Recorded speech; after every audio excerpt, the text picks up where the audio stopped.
नमस्कार मित्रांनो, आज आपण पाहणार आहोत मराठी राजभाषा दिनानिमित्त अतिशय सोपे आणि सुंदर भाषण मराठीमध्ये. चला तर मग सुरू करूया. सर्वांना माझा नमस्कार. माझे नाव समर्थ आहे.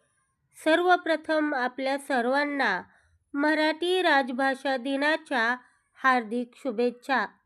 आज 27 फेब्रुवारी थोर कवी विष्णू वामन शिरवाडकर म्हणजेच लाडके कुसुमाग्रज यांचा जन्मदिन.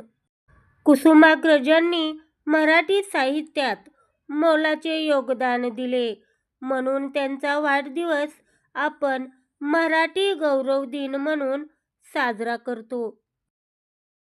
मराठी भाषा ही केवळ संवादाचे साधन नसून ती आपली संस्कृती आणि ओळख आहे.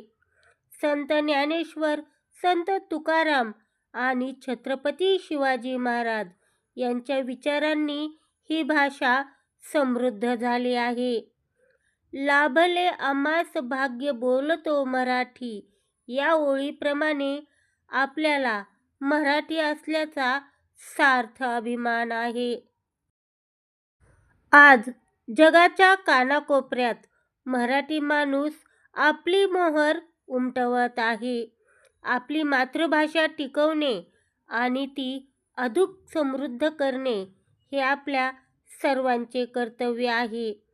आपण सर्वांनी मराठीतून बोलण्याचा, वाचण्याचा आणि लिहिण्याचा जास्तीत जास्त प्रयत्न करूया. शेवटी एवढेच म्हणेन, मराठी पाऊल पडते पुढे. धन्यवाद. जय हिंद, जय महाराष्ट्र.